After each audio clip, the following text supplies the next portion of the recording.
오늘 와주셔서 대단히 감사합니다. 마침 서울시가 주최하는 그 북한 관련 인권 세미나가 같은 시간에 개최됐다고 합니다. 물론 거기서도 많은 사람들이 와서 성회가 됐으면 좋겠는데 몇 분한테서 연락이 왔습니다. 저 오늘 참가 못한다고. 근데 아쉽지만은 그래도 많은 분들이 와주셔서 일단 그 북한 내부가 지금 어떻게 돼가고 있는가라는 것을 우리도 모르는 게 많지만 최신 정보를 여러분들에게 좀 전해드리고, 그리고 그 북한의 지금 큰 변화, 전체 대변화 속에, 전환 속에 있습니다. 같이 생각할 기회가 됐으면 합니다.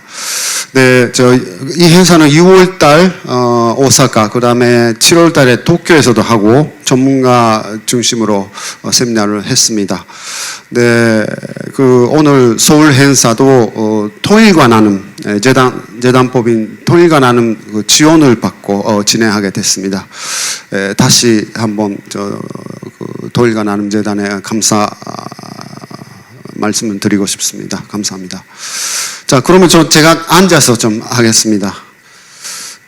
네, 먼저 아시아 프레스의 그 북한 취재, 어떤 취재를 해왔는가라는 거 간단히 소개해 드리겠습니다.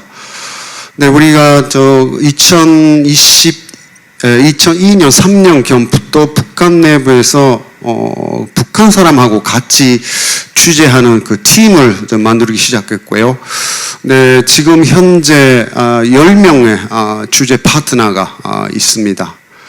네, 그러나 그중 한 6명만 지금 연락이 가능하고, 나머지 그 4명하고는 지금 그 연락이 단절된 상태가 됐습니다.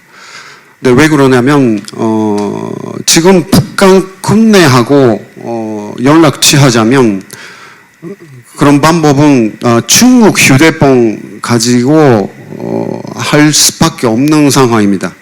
그래서 아시아 프레스의 북한 그 취재 팀원들은 그 함경북도, 양간도, 평안북도 그런 북부 지역에 사는 사람은 중국 휴대폰 가지고 일반적으로 연락이 되는데, 나머지 우리 파트너들은 평양에 1명, 그리고 평안남도, 그리고 원산에 살고 있는데 지금 국경지대에 오지 못했기 때문에 코로나 이후 연락이 단절된 상태입니다. 사실은 좀 살아있는지 죽었는지도 모르는 상황입니다.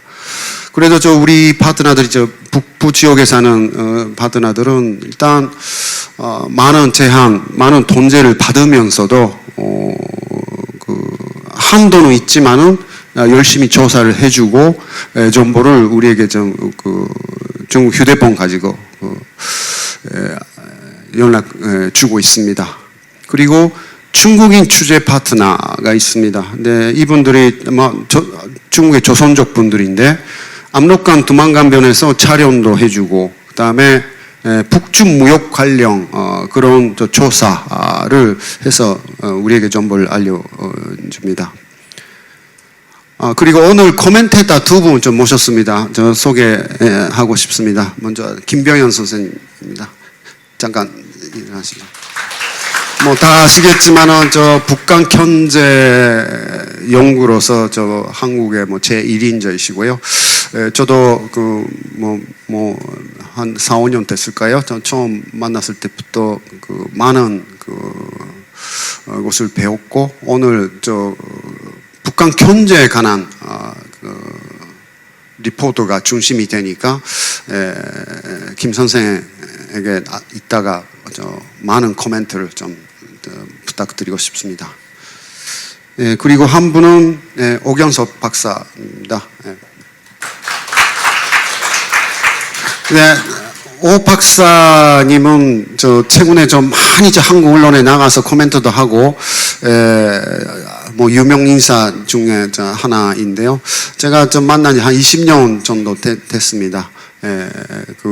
특히 북한 정치에 대해서 많은 그 관심 가지고 계속 연구하시는 분이고요. 좋은 코멘트를 기대하겠습니다. 부탁드립니다.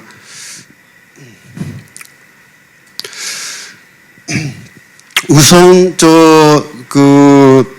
김정은이의 이 몇 년간의 그 정책 변화에 대해서 좀 여러분들에게 좀 전하고 싶습니다.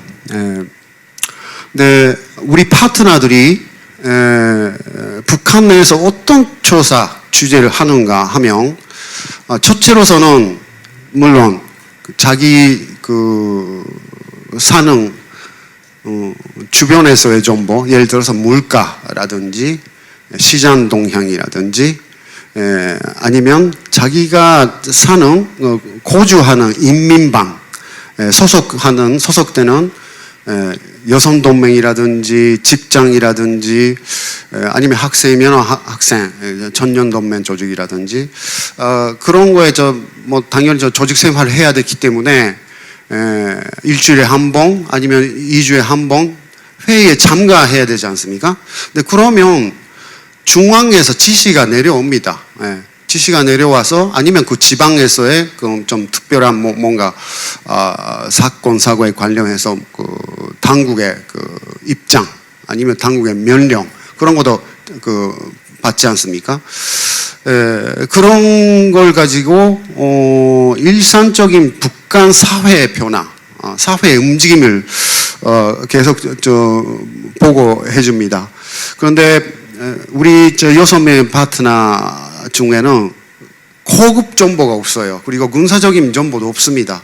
아주 평범한 시민들. 물론 주변에는 간부가 있으니까 술 한 잔 먹으면서 간부들하고도 사귀고 하지만은 일반적인 정보입니다. 그런데 그걸 가지고 하나 정보를 가지고 북한이 뭐 무슨 일이 나고 있는지 아니면 변화가 뭔지라는 게 이제 알기가 좀 쉽지 않지만은 그래도 계속 한 달에 다 합쳐서 평균 15번부터 20번 정도 보고를 우리에게 보내줍니다. 직접 통화도 하고 그 다음에 메신저도 이용해서 보내주는데요. 근데 그걸 계속 우리가 과거하고 대조하고 그 다음에 같은 량간도 함경북도 안에서도 다른 다른 동네에서는 어떤 차이가 있는지 그런 것도 대조하면서 북한 사회가 어디로 가고 있는가라는 게 조금씩 알게 됐습니다. 근데 그거는 여기에 와 계시는 분은 다 알고 계시지만은 코로나 이후 2020년 1월 팬데믹이 생기면서 바로 국경을 차단하고 사람이 안 나오게 됐습니다. 그 다음에 들어가지도 못하게 됐고 그 다음에 물건도 무역도 거의 차단해버렸죠. 그러니까 외국인 기자들도 좀 가지 못하게 됐고 그리고 나올 사람도 없고 탈북자도 거의 없어졌습니다. 그래서 제가 30몇 년 북한 취재해왔지만은 지금 이 몇 년간 그러니까 팬데믹 이후에 한 5년, 4년 이 북한 정보가 내부 정보가 제일 없는 시기. 그러니까 나라 전체가 사각지대가 됐다고 해도 과언이 아닐 거라고 생각합니다. 그런 속에서 뭐가 있었는지 그리고 아주 좀 슬픈 이야기지만은 많은 사람들이 사망했어요. 예. 근데 그런 가운데서도 정보가 많이 부족하고 있기 때문에 한국 언론도 일본 언론도 그리고 그 외신들도 크게 보도를 안 했습니다. 안 했다고 보다는 보도할 만한 정보가 없어서 그렇죠. 근데 그러면 사회적인 관심도 떨어졌다고 좀 봅니다. 한국 사회에 한테서 제가 많은 것을 배웠는데 최근에 북한에 대한 관심 저하 이건 정말 심각하다고 좀 봅니다. 내부에서 정말 큰 변화가 있고 그 다음에 인도적 위기가 정말 심각했었는데 일본 언론도 마찬가지지만 한국 언론에서 많은 뉴스 취재를 하지 못하고 있지 않을까, 그런 걱정들 많이 하고 있습니다. 근데 그런 가운데서 어떤 변화가 있었냐 하면 역시 좀 경제적인 시스템 변화가 굉장히 큽니다. 방시장 그리고 경제 국가 통제를 아주 강하게 추진했습니다. 그 다음에 아시다시피 김정은이가 한국 같은 민족이 아니다, 통일도 안 한다, 앞으로 추적으로 취한다, 이런 선언을 했습니다. 이 영향도 굉장히 크죠. 그 다음에 세 번째는 주애라는, 한국 당국에서 주애라고 추측하는 딸이 등장하면서 4대 움직임이 이제 보입니다. 근데 먼저 짧게 좀 설명하고 싶은 것은요, 역시 인도적 위기가 정말 좀 심각했다라는 겁니다. 이거는 복수가 되니까 간단히 제가 설명합니다만은, 팬데믹이 2020년도에 시작되면서 무역이 멈추고 병으로 먼저 죽는 사람이 나타났고요.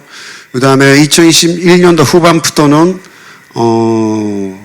경제混乱이 시작되면서, 특히 코로나 통제, 방역 통제 때문에 사람들이 움직이지 못하게 되고, 그 다음에 격리되고 록다운하고, 그 다음에 중국 제품들이 고갈되고 장사가 잘 안 되고, 그리고 비사회주의 행위에 대한 통제도 심해지고, 그래서 도시 주민들이 현금 수입이 많이 줄어들면서 어려움에 직면했습니다. 그래서 2020년 이후의 특징 중에 하나는 농촌 사람보다 도시의 취약중이 많이 피해를 받았다, 그런 부분입니다. 그러니까 식량과 위약품 부족, 접근 못돼서, 그러니까 돈이 있어야 식량도 구할 수 있고 돈이 있어야 약도 구할 수 있는데, 그거에 하지 못해서, 그러니까 액세스 하지 못해서 위기가 발생했다, 이렇게 보고 있습니다. 근데 이거는 2021년 7월 달에 신의주 교회를 중국 쪽에서 우리 중국인 파트너가 찍은 사진인데, 바로 압록강변에 민가 아파트 앞에 절조망이 치우고, 그 다음에 이거 포스하는 군인 모습입니다. 압록강물은 이제 북한 사람들이 거의 만지지 못하게 됐습니다. 강 자체에 접근도 하기 어려워졌습니다. 근데 거의 북한 쪽도 중국 쪽도 절조망에서 격리된 상태, 그러니까 나가지도 못하고 접근도 못하는 상황. 이거는 바이러스 침입을 막기 위해서라고 설명했지만은, 일단 중국하고의 단절, 이걸 완성할 수가 있었다고 좀 봅니다. 그리고 2022년도는 코로나 발생 때문에 많은 사람들이 사망했습니다. 물론 한국에서도 그렇고 일본에서도 그렇고, 정말 저 시기는 코로나 정말 무서웠지 않습니까? 거기에 전체가 잘 보이지 않고, 대책도 약도 없고, 백신도 개발까지 시간도 걸렸고 해서 저희 주변에서도 사망하는 분들이 있었는데, 북한에서는 더 열악한 복공 조건에서 PCR 검사도 집안에는 없었습니다. 해열제도 없어서 많은 사람들이 아쉽게도 좀 돌아가셨습니다. 근데 그때는 아파트, 저희 량간도에 사는 우리 주재 협조자는 자기 아파트에서 자기들도 걸렸다고 판단했는데, 열이 나고 기침 나고, 그런데 PCR 검사 자체가 없으니까 판정 방법도 없었어요. 그런데 계속 사람이 죽어나가는 사람이 많아서 화장터에 보내는 행렬이 계속 몇 달 동안 있었다고 합니다. 기다려야 되는 상황이었다고 합니다. 그리고 노인의 모습이 많이 눈에 띄게 줄었다라는 보고를 함경북도 량안도 우리 파트너들이 공통적으로 보고해왔습니다. 그리고 2023년도부터 인도적 위기가 제일 됐어요. 근데 그거는 역시 도시 주민들이 현금 수입이 끊긴 상태에서 조금씩 어려운 사람부터 쓰러지기 시작했는데, 뭐 저축이 끊긴 사람들, 수입본이 끊기고 새로운 돈벌이가 없어진 사람들이 뭐 자기 집에 있는 물건들 팔고 현금을 다 써버리고 남한테 꺼가지고 그걸로 견뎠는데, 그거 하지 못하게 된 사람부터 몰락해서 많은 사람들이 희생됐다고 봅니다. 근데 그거는 단순히 굶어 죽었다, 아사라고는 판단하기로 쉽지 않습니다. 영양 상태가 안 좋은 조건에다가 병에 맞거나 아니면 감염증 만나가지고 그래서 죽은 사람이 많았다고 합니다. 네, 2020년 6월 이후 이때는 함경북도에서 함경북도 당 간부들이 중앙에서 비판을 받았어요. 사람들이 굶어 죽게 만들었다고 해서 자기 비판서를 써라. 사회를 좀 혼란시켰다라는 이유로. 이 내용이 이럽니다. 간부들이 함경북도의 간부들이 기본적으로는 정원에 대해서 비판서를 제출하라, 그런 요구가 있었다고 합니다. 그런데 지금 뭐 2024년도 지금 7월 달인데요. 지금 돌아보면 아주 심각한 인도적 위기였다는 거는, 이거는 틀림없다고 보지만은 고난의 행군 90년대 후반에 내기금 정도까지는 아닐 거고, 그리고 그 희생자의 규모가 뭐 얼마였는지 그것도 우리도 뭐 추측 너무 정보가 없어서 추측할 수밖에 없습니다. 그리고 좀 당연히 북한 관영 매체에서 그런 발표는 없었고요. 그리고 탈북자도 없었기 때문에, 거의 없었기 때문에 탈북자 정보도 없었습니다. 그런데 작년 2023년도 5월달 이때 소해에서 9명 배 타고 탈북해온 사람이 한국에 입국해서 지금 언론에 증오하기 시작했고요. 그 다음에 10월 달에 통해에서 역시 좀 4명이 배 타고 월남한 사례가 있었습니다. 근데 마침 어제 10월 달에 나온 분 한 명 아시아프레스에서 인터뷰를 했습니다. 저는 우리 다른 멤버가 했는데 자세한 보고는 아직도 못 들었지만은, 기본적으로 인도 위기가 발생한 구조는 아마 비슷한 것 같습니다. 네. 근데 그 후에